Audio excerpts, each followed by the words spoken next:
चंद्रशेखर आजाद पर हुआ जानलेवा हमला।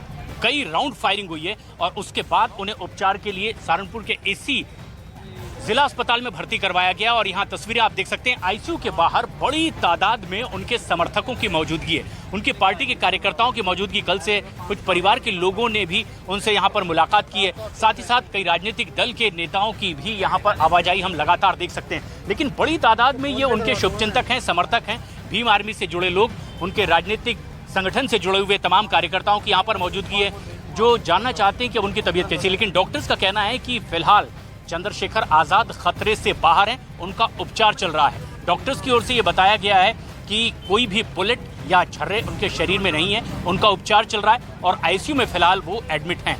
लेकिन इस वक्त की और बेहद अहम खबर आ रही है कि जिस गाड़ी पर सवार होकर हमलावर आए थे, उस गाड़ी को पुलिस ने बरामद कर लिया है। पुलिस सूत्रों के हवाले से इस वक्त आ रही ये एक बेहद अहम और बड़ी खबर है कि जिस गाड़ी पर सवार हुए थे वे हमलावर, पुलिस ने अब उस गाड़ी को बरामद कर लिया है और बताया जा रहा है कि 4 लोगों को हिरासत में भी ले लिया गया है और पूछताछ लगातार की जा रही है।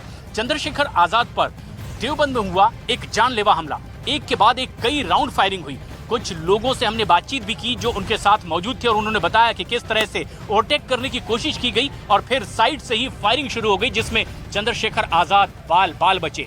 भीम आर्मी के संस्थापक चंद्रशेखर आजाद ने इसके बाद अपील भी तमाम इन कार्यकर्ताओं से की थी कि वो शांति बनाए रखें। आज के त्योहार के मद्देनजर भी शांति की बहुत अहम जरूरत, और इसीलिए भी चंद्रशेखर आजाद ने कहा कि संवैधानिक तरीके से ही विचारधारा की लड़ाई आगे लड़ी जाएगी। लेकिन इस वक्त जबकि उनके ही बड़ी तादाद में समर्थकों की यहाँ मौजूदगी है, कई ऐसे लोग जो उनसे अभी मिलना चाहते हैं, क्योंकि अभी वो आराम कर रहे हैं, आईसीयू में हैं, इसलिए तमाम उनके शुभचिंतकों की मुलाकात भी संभव नहीं है। लेकिन पुलिस दूसरी ओर अपनी तफ्तीश लगातार आगे बढ़ाए हुए है। देवबंद में जहां एक शोक संवेदना प्रकट करके चंद्रशेखर आजाद वापस लौट रहे थे, तभी उन पर अचानक हुआ जानलेवा हमला। उनके साथ गाड़ी में कुछ लोग मौजूद थे, उन्होंने भी बताया कि किस तरीके से इस हमले को अंजाम दिया गया, लेकिन चंद्रशेखर आजाद इसमें बाल बचे थे। और अब जबकि उनका उपचार चल रहा है, बताया जा रहा है कि वो पूरी तरह से खतरे से बाहर है। लेकिन बड़ी बात ये कि अब Z+ सिक्योरिटी की भी मांग की जा रही है।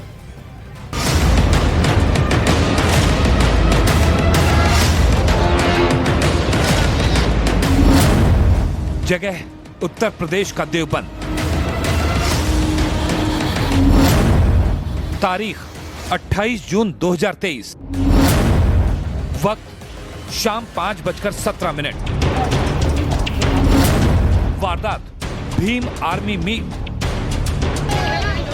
आर्मी के मुखिया चंद्रशेखर आजाद पर हमला। यह हमला उस वक्त किया गया जब चंद्रशेखर आजाद अपनी कार से सहारनपुर की तरफ जा रहे थे।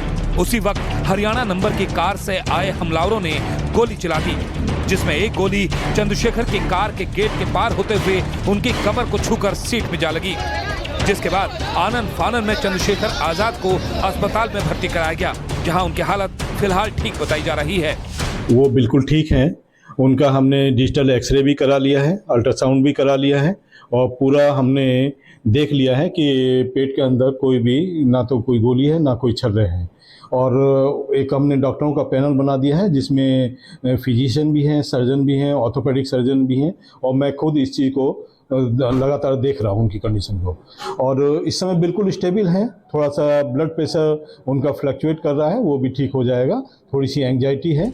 उधर अस्पताल से ही चंद्रशेखर आजाद ने अपने ठीक होने की जानकारी दी, साथ ही भीम आर्मी के कार्यकर्ताओं से शांति बनाए रखने की अपील की।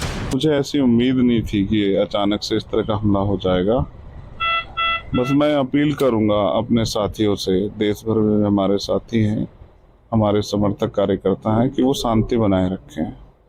हम आगे की सारी लड़ाई संवैधानिक तरीके से लड़ेंगे। ये गोली की भाषा हमारी नहीं। उनका प्यार और करोड़ों माओ बहनों का आशीर्वाद है कि मैं सुरक्षित हूँ, मैं ठीक हूँ, और मैं उनसे अपील करता हूँ कि वो शांति बनाए रखें। मुझे उम्मीद है कि वो मेरे विश्वास पे खरे उतरेंगे और शांति बना के रखेंगे। उन लोगों को क्या कहेंगे जिन्होंने? नहीं, मैं कुछ नहीं कहूँगा। मेरा किसी को झगड़ा नहीं है। मैं अपने महापुरुषों के विचारधारा के लिए काम कर रहा हूँ। हालांकि चंद्रशेखर ने किसी से निजी दुश्मनी से इनकार किया है। हमलावरों की कार एक जगह सीसीटीवी कैमरे में नजर आई है। पुलिस का दावा है कि उसने बदमाशों की धरपकड़ के लिए पूरे शहर में नाकेबंदी कर दी है। सीसीटीवी फुटेज के आधार पर बदमाशों की पहचान करने की कोशिश की जा रही है। उनको गोली पेट में छू के निकली है साइड से, और उनके बताए गए घटनाक्रम की जांच पुलिस कर रही है। उनकी स्थिति खतरे से बाहर है, स्थिति बिल्कुल सामान्य है, और जो भी उन्होंने घटनाक्रम बताया है और जो मौके के साक्ष्य हैं उनकी पूर्णतः समीक्षा करके जो भी नियमतः आगे कार्रवाई होगी वो विधिक कार्रवाई पुलिस द्वारा की जाएगी। अभी तक की जांच में सामने आया है कि भीम आर्मी चीफ चंद्रशेखर आजाद पर उस वक्त हमला किया गया जब वो देवबंद में संगठन के एक साथी के घर गए थे। चंद्रशेखर जैसे ही साथी के घर से बाहर निकलकर अपनी कार में बैठकर रवाना हुए, उन पर हमला कर दिया गया। और ये एक बड़ी बात है कि अब जिस तरीके से उनकी स्थिति खतरे से बाहर है, उनके समर्थकों की यहाँ तादाद लगातार बढ़ती चली जा रही है। लेकिन ये आरोप भी लगाया गया कि जिस तरह से पहलवानों के प्रदर्शन के वक्त चंद्रशेखर आजाद उनका समर्थन करने के लिए पहुंचे थे, क्या ये उसके बाद कोई अदावत वाला एंगल तो नहीं?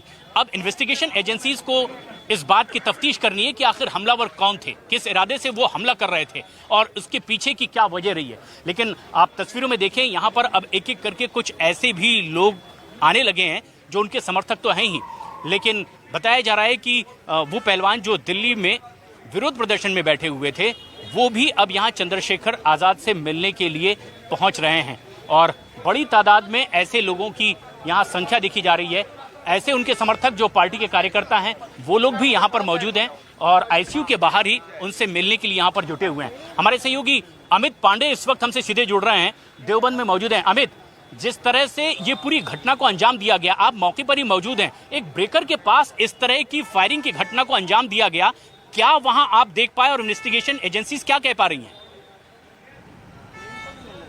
देखिए प्रशांत, इस वक्त हम उसी जगह मौजूद हैं, स्पीड ब्रेकर के पास, जहां पर इस गोली कांड को अंजाम दिया गया। और ये देखिए स्पीड ब्रेकर है और सीधा जो मुजफ्फरनगर से सहारनपुर जाने वाला जो रास्ता है वो स्पीड ब्रेकर है। वहीं पर गाड़ी धीमी होती है और ताबड़तोड़ गोलियां वहां पर चलाई जाती हैं। यहाँ पर ऐसा चश्मदीदों का कहना है कि 3 से 4 राउंड गोलियां इसी स्पीड ब्रेकर के पास से चलाई गई और 1.5 किलोमीटर तक उस गाड़ी ने उनका यहाँ पर नीचे वाले रास्ते से पीछा किया। ऊपर फ्लाईओवर है और नीचे जो है गाड़ी ने करीब 1.5 किलोमीटर तक पीछा किया, जिसके बाद गाड़ी धीमे हुई, उसके बाद गोली चलाई। हर एंगल से पुलिस यहाँ पर तफ्तीश कर रही है और जो सबसे अहम कड़ी प्रशांत इसमें अदा करेंगे वो है सीसीटीवी कैमरे के ये फुटेज, और इनको पुलिस खंगाल रही है, एक एक लोगों से पूछताछ कर रही है और सारे सबूतों का आकलन कर रही है। 4 लोगों को अभी उनको संदिग्धों को हिरासत में ले लिया गया है। जिस गाड़ी से हमलावर आए थे वह गाड़ी बाहर के प्रदेश की थी, उत्तर प्रदेश की नहीं थी। जी प्रशांत। जी बिल्कुल, और ये सबसे अहम है कि आखिर उसी वक्त को क्यों चुना गया कि चंद्रशेखर आजाद की वहां पर मौजूदगी थी, जब शोक संवेदना व्यक्त करने के लिए वो एक अपने करीबी के घर पहुंचे हुए थे और जैसे ही निकल रहे थे तब ये फायरिंग हुई। हम अपने दर्शकों को दिखाते हैं, जब हमारी टीम इस लोकेशन पर पहुंची तो उन्होंने क्या देखा। खास बात ये कि एक ब्रेकर था जहां पर गाड़ी स्लो होने वाली थी और इसी जगह इस फायरिंग को अंजाम दिया गया, ये जानलेवा हमला किया गया है। मौके पर क्या देखा हमारे सहयोगी अमित बता रहे हैं। हम आगे आपको यहाँ पर सिलसिलेवार तरीके से दिखाएंगे। सबसे अहम चीज़ इस हत्याकांड में है वो स्पीड ब्रेकर। अगर आप सड़क पे चलें और देवबंद से सहारनपुर के रास्ते पर, तो ये स्पीड ब्रेकर बहुत अहम कड़ी यहाँ पर जो अदा करेगा इस और गोलीकांड के तफ्तीश में। आप देखेंगे कि इस स्पीड ब्रेकर को हमलावरों को मालूम था कि यहाँ पर गाड़ी धीमे होगी और जैसे ही गाड़ी धीमे होती है और तुरंत फायरिंग की जाती है। अभी तक की जांच के मुताबिक इस स्पीड ब्रेकर के पास चंद्रशेखर की गाड़ी रुकती है और हमलावर 1.5 किलोमीटर पीछा कर रहे थे और उसके बाद उनके ऊपर गोलियां चलाई और चंद्रशेखर जख्मी हो जाते हैं, उनको अस्पताल ले जाया जाता है। अब देखिए पूरा इलाका देखिए किस तरीके का है। सहारनपुर से देवबंद का ये रास्ता है। मुजफ्फरनगर क्रॉस करते हुए जब देवबंद आते हैं, देवबंद से सहारनपुर जाते हैं और जो फ्लाईओवर है, फ्लाईओवर के नीचे का रास्ता है और पिलर नंबर 10 आप आगे देखेंगे तो यह पिलर नंबर 10 के नीचे इस पूरी वारदात को अंजाम दिया गया है। और देखिए पुलिस चौकी थी, उसके बावजूद इसके पुलिस वाले मौजूद थे, लेकिन हमलावर आते हैं और एक बाकायदा प्राथमिक दृष्टया यही साबित हो रहा है कि एक साजिश के तहत इस पूरे वारदात को अंजाम दिया गया। और ये सबसे खास बात भी है देवबंद में, जहां पर चंद्रशेखर आजाद पहुंचे थे, जहां पर जानलेवा हमला उन पर हुआ है। अमित पांडे हमारे सहयोगी वहीं पर मौजूद हैं। अमित, जिस जगह आप पहुंचे थे वो वही जगह है जहां पर हमला किया गया, क्या पता चल पाया है इसी जगह को आखिर इन हमलावरों ने क्यों चुना था? कोई वजह पता चल पाई है? देखिए, पुलिस ने इस पूरे जो इलाके की सीसीटीवी फुटेज यहाँ पर ली है और आसपास के लोगों से भी पूछताछ की है। इतना तय है कि एक साजिश के तहत इस पूरे हत्याकांड, इस पूरे गोलीकांड को अंजाम दिया गया और उसके बाद उनको पता था इस रूट पर कौन आएगा, कौन जाएगा और गोली कब चलानी है, गाड़ी कब धीमी होनी है, कौन सी गाड़ी कहाँ पे पीछा करेगी। तो ये सारी चीज़ें जो हमलावर थे उनको अच्छी तरीके से पता था। अब पुलिस भी यहाँ पर जो है सक्रिय होती दिख रही है। इस रास्ते के आसपास से पुलिस बलों की तैनाती की गई है और आसपास जो गाड़ियाँ हैं उनसे भी उनकी चेकिंग की जा रही है और सीसीटीवी फुटेज का भी बाकायदा जो वरिष्ठ अधिकारी हैं वह आकलन कर रहे हैं। 1 दर्जन से भी ज़्यादा स्पेशल ऑपरेशन ग्रुप की जो टीमें हैं वो बनाई गई हैं और वो इस वारदात की जो तफ्तीश है वो कर रही हैं और हर लोगों से पूछा जा रहा है कुल मिलाकर किन परिस्थितियों में गोली चलाई गई, क्यों गाड़ी धीमी हुई, कौन सी गाड़ी पीछा कर रही थी और जो गोली लगने के बाद चश्मदीदों की क्या स्थिति थी और जो घायल थे चंद्रशेखर उनके साथियों की क्या स्थिति थी। इन सारी चीज़ों की सिलसिलेवार तरीके से सूची बनाई जा रही है। प्रशांत, ये बेहद अहम बात भी अमित, क्योंकि आखिर जिस जगह ब्रेकर था उसी जगह पर घात लगाकर क्यों तैयार थे हमलावर और क्या ये एक पूरी प्लानिंग के तहत जानलेवा हमले को अंजाम दिया गया, ये सबसे खास बात भी है। लेकिन जो चंद्रशेखर आजाद के साथ उनकी गाड़ी में ही मौजूद थे उनके अपने साथी काशी मौर्य से हमने बस बात की है और वो बता रहे हैं कि कैसे उन्होंने इस वारदात को खुद अपनी आंखों से देखा, कैसे हमलावरों ने फायरिंग की। आप भी जरा गौर से सुनिए।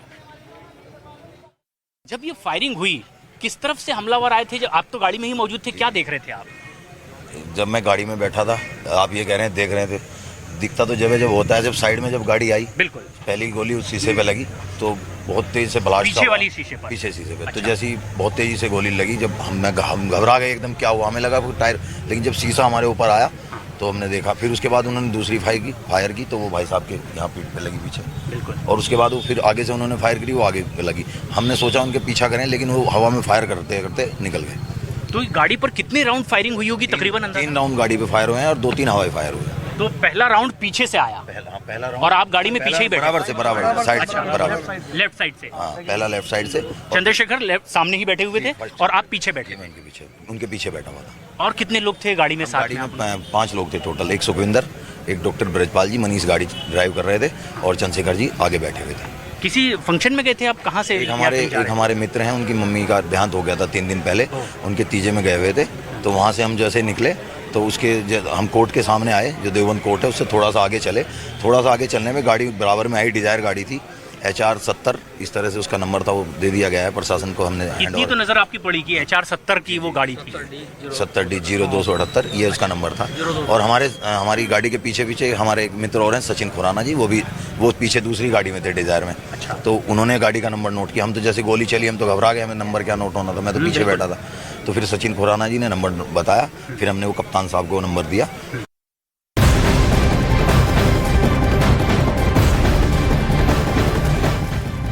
बड़ी खबर आतंकी संगठन ISKP से जुड़ी हुई। गुजरात ATS ने ISKP आतंकी संगठन के देशव्यापी नेटवर्क का पर्दाफाश किया है। न्यूज 18 के जनक दवे की खबर है कि सूरत के बाद एक और संदिग्ध महिला को हैदराबाद से हिरासत में लिया गया है। जानकारी के मुताबिक पकड़ी गई महिला ISKP के पकड़े गए आतंकियों के संपर्क में थी और इसके साथ ही हैदराबाद के फजीलहा नाम के एक और शख्स से भी पूछताछ चल रही है। तो वहीं गुजरात ATS ने गोरखपुर से तारिक नाम के शख्स को भी हिरासत में लिया है। बताया जा रहा है कि ISKP का नेटवर्क गुजरात के अलावा जम्मू कश्मीर, उत्तर प्रदेश, तेलंगाना में भी फैला हुआ है। इससे पहले गुजरात ATS ने जम्मू कश्मीर के 3 और सूरत से सुमेरा नाम की आतंकी को पकड़ा था। तो ये बड़ी खबर आप ISKP से जुड़ी देख रहे हैं, जहां इस आतंकी संगठन से जुड़ी एक महिला को हिरासत में लिया गया है। जनक दवे हमारे सहयोगी फोन लाइन पर मौजूद है। जनक, और क्या जानकारी मिल रही है इस महिला को लेकर के, क्योंकि बहुत बड़ा खुलासा हुआ है? देश भर में फैला हुआ इस बात का एक नेटवर्क को एक्सपोज किया गुजरात एटीएस ने। और सबसे ज्यादा जो हैदराबाद में ये खादिजा नाम की महिला है, 20 साल की उम्र है उसकी, और वो लगातार सुमेरा से कांटेक्ट में थी। सुमेरा इससे पहले के जो मॉड्यूल में पकड़ी गई थी, सूरत की रहने वाली थी, काफी रेडिकलाइज है। ये जो खादिजा लड़की है वो भी काफी रेडिकलाइज होने का पुलिस सूत्रों से जानकारी मिल रहा है। गुजरात के एटीएस के जो उच्चस्थ सूत्र हैं उनसे जानकारी मिल रही है। पुलिस उनसे लगातार कांटेक्ट संपर्क कर रही थी और जब उनके सीडीआर डिटेल में निकाले तो और कई नाम सामने आए हैं। तो जसप्रीत, ये हो सकता है कि आने वाले वक्त में तेलंगाना और बाकी जगहों से भी और मॉड्यूल से जुड़े लोग पकड़े जा सकते हैं। लेकिन अब तक 3 लोग हैं जिनको हिरासत में लिया गया, जिनसे पूछताछ हो रही है इस पूरे आईएसटीपी मॉड्यूल में। गोरखपुर का जो तारीख है उसको भी यहाँ से लाया गया है, उससे भी पूछताछ हो रही है। उसके अलावा मेडिकल स्टोर चलाता है हैदराबाद में हजीबुल्ला, उसको भी यहाँ पर बुला गया, उसकी पूछताछ इस मामले में हो रही है। यानी आईएसकेपी का जो पूरा देशव्यापी एक नेटवर्क था, उस नेटवर्क का पूरा भंडाफोड़ गुजरात एटीएस ने किया है। और किस तरीके से ये लोग यहाँ से बोट के जरिए अफगानिस्तान आना चाहते थे और वहां पर फिदायीन हमला करने की फिराक में थे, ये पूरा कच्चा चिट्ठा पहले गुजरात एटीएस तोड़ चुकी है। लेकिन इसके बाद एक नए खुलासे इस मामले में हो रहे हैं।